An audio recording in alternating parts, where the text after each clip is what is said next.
Oh, that's hot. That's hot. Hungarian Grand Prix. Cepet juga ya musim ini berlalu. Bentar lagi mau summer break aja. Padahal baru aja kita ngerasa kalau musim 2024 tuh ya pasti bakal ngebosenin dan bakal dominasi Red Bull lagi. Tahu-tahu kita salah besar karena kita untuk pertama kalinya sejak 2021 memiliki setidaknya 6 pemenang berbeda. Nah sekarang kita ke Hungaroring, Hungarian Grand Prix.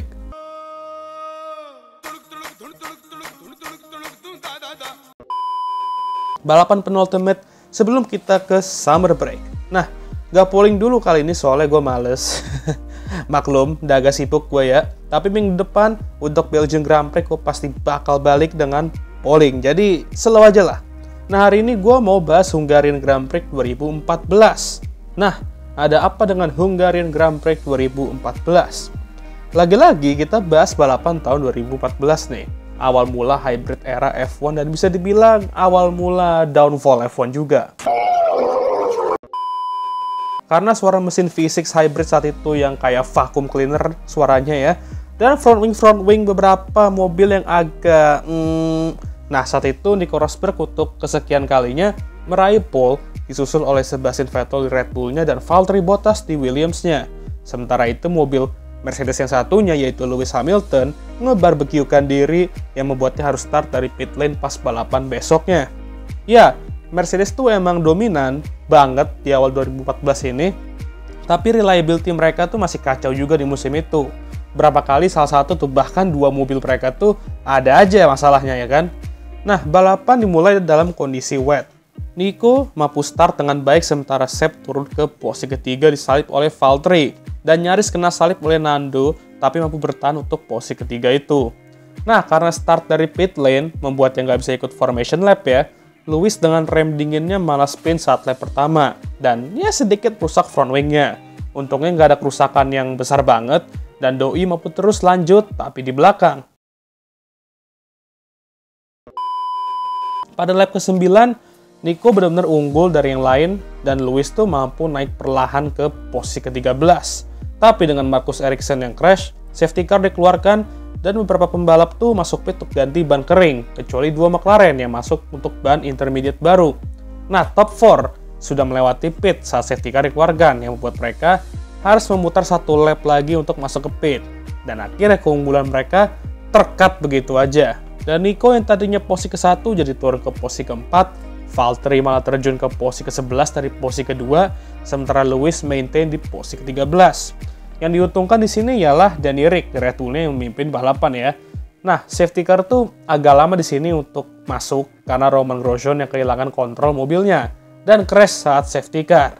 Ya, emang udah kebiasaan ya beliau satu ini. Nah, saat safety car masuk, kelihatannya kondisi masih cocok untuk ban Inter, sehingga Jensen menyalip Danny Ric untuk pimpinan balapan, dan Jean-Eric Vergne juga sempat nyalip Nico. Tapi sayangnya cuma butuh 2 lap untuk track mulai mengering, dan yang pakai ban Inter harus masuk lagi ke pit untuk ban kering, dan itulah yang membuat Jensen harus masuk pit dan akhirnya terjun bebas ke belakang. Pada lap ke-17, Nico Hülkenberg collide dengan rekan timnya yaitu Checo yang membuatnya DNF, dan Checo setidaknya sih mampu terus lanjut, sampai dia pun DNF juga karena crash. Safety car keluar lagi, dan top 2, Danny Ric dan Felipe Massa, pit untuk kedua kalinya dan rejoin agak ke belakang. Nah, safety car masuk lagi pada lap 27, dan Fernando Alonso di Ferrari-nya yang understeer dan oversteer itu, di saat yang sama memimpin balapan di depan para pembalap yang menahan pembalap top ya, seperti Nico, Seb, Lewis, dan kawan-kawan. Nah, pada lap ke-33, Seb spin di tempat yang sama kayak Checo tadi, tapi bedanya beliau nggak nubruk dan masih bisa lanjut. Inilah mengapa spin itu bisa menambah skill. Yang nggak nubruk tembok adalah salah satu skillnya ya. Jangan so iya deh. Tapi ini membuatnya turun banyak posisi sih.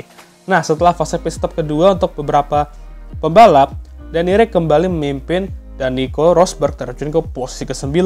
Tapi dia mampu naik beberapa posisi sampai dia dekat ke rekan timnya.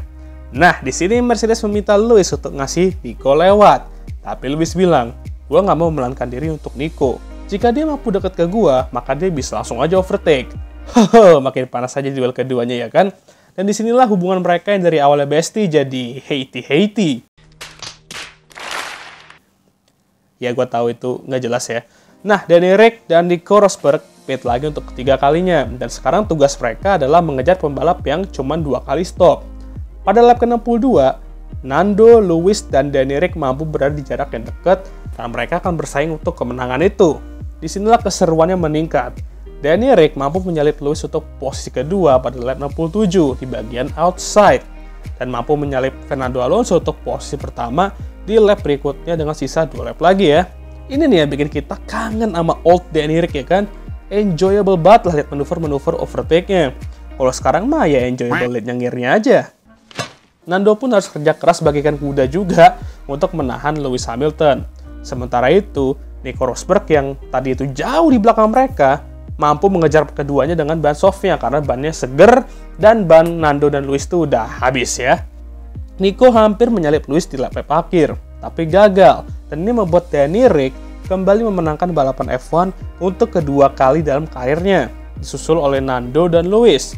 Jujur harus kuakui, ketiga podium finisher saat itu benar-benar balapan kayak orang gila sumpah. Danny Ric dengan manuver-manuver gokilnya, Nando yang lagi-lagi nge-carry mobil understeer oversteer itu, dan Lewis yang mampu comeback dari pit lane ke podium. Dan lah salut untuk ketiganya di balapan ini. Dan lagi-lagi Danny Ric menjadi pembalap non-Mercedes yang menang balapan di 2014 ini. Nah, ngomong-ngomong soal Mercedes, lagi-lagi kabar setelah balapan, mereka tuh mengalami masalah rem di balapan ini. Lalu kasus tim Odler itu juga tentunya bakal menghasilkan briefing yang menarik. Seru lah kalau kedua rekan tim sama-sama kompetitif, jujur aja. Apalagi di on-track ini sama-sama jabak-jabakan untuk hasil bagus ya kan? Dan menjanjikan title fight yang seru, bukan dalam segi marketing aja. Oke lah, sekian video kali ini. Gimana menurut kalian? Jangan lupa like, subscribe, dan share video ini. Dan jangan lupa juga untuk menyalakan lonceng notifikasi agar kalian semua tahu ketika gue ngupload video baru. Jangan lupa juga untuk follow Instagram gue. Oke, sudahlah. Tapi ya udah mau summer break ini, jadi ya gue banyak waktu untuk istirahat sebenarnya. Tapi ya udahlah ya, bodo amat lah. Seperti biasa video ini akan ditutup oleh I'm Emma Watson. Thank you for watching.